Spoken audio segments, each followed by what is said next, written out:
দংশন করে আমাদের বিএনপি এবং অঙ্গ সংগঠনের নাম দিতে পারেন। আপনারা আপনাদের টাকার উদ্দেশ্য হল কি? আপনারা দেখেছেন সারা সোনারগাঁও দেখতে পাচ্ছেন, আমরা সোনারগাঁয়ের কোনো সরকারি প্রতিষ্ঠানে কোনো একটা ছোঁয়া রাখতেও দেয় নাই।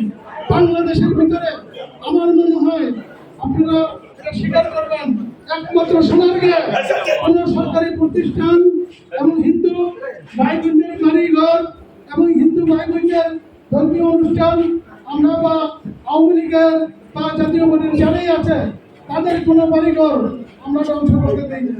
কিছু কিছু কর্মী আছে, কিছু কিছু জাতীয় পার্টির দুষ্কৃতকারীরা আছে, হ্যাঁ, তারা অতি উৎসাহিত হইয়া আমাদের ফুলাবানের সাথে মিশিয়া যারা আমাদের ফুলাবান পাহারা বসাইছে তাদের লোকের মিশিয়া তারাই মাঝে মাঝে একটা কুট্টি চিনি দিতে বসে।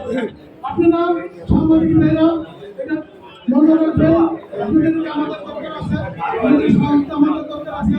এই বাংলাদেশ যে স্বাধীন করেছে ছাত্ররা, আমরা আপনাদের সামনে আমাদের ছাত্রদের শহীদের বিনিময়ে তৃতীয় বাংলাদেশ স্বাধীন হয়েছে। আমরা ছাত্রদের রক্তের বিনিময়ের জন্য আপনারা জানেন গতকাল সারা সোনারগাঁয়ের প্রত্যেকটা মসজিদে আমরা মিলাদ বন্ধ করেছি। আমরা ছাত্রদের পাশে ছিলাম, এখনো থাকবো। ছাত্রদেরকে আমরা অবমূল্যায়ন করবো না। আমাদের মাথার তাজ হিসাবে এই বাংলাদেশের সকল অত্যাচার নির্যাতন যেভাবে হয়েছে ছাত্ররা আমাদের চোখ খুলিয়ে দিয়েছে। আমরা বিগত 20 বছর 15 বছর আন্দোলন করে কিন্তু আমরা যে ট্রেনে নামছি, আজকে আমাদের ছেলেমেয়েরা, অভিভাবকরা, ছাত্রদের অভিভাবকরা, ছাত্রদের মা বোনরা, ছোট ছোট বাচ্চারা আজকে আমাদের এই বাংলাদেশকে নতুন স্বাধীনতা ঘোষণা করেছে। তাই আপনারা আমাদেরকে যদি কোনো প্রশ্ন করতে চান করবেন, আমরা ইনশাআল্লাহ উত্তর দেওয়ার জন্য প্রস্তুত আছি।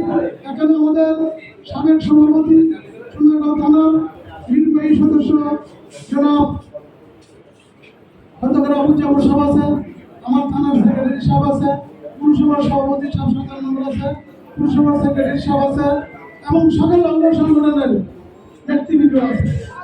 আপনারা যদি প্রশ্ন করতে চান, কিছু প্রশ্ন সংস্কার করবেন। আপনারা দেখছেন আমাদের ভারপ্রাপ্ত চেয়ারম্যান জরুরি আমাদেরকে পল্টন পার্টির অফিসে আল্লাহ হাফেজ।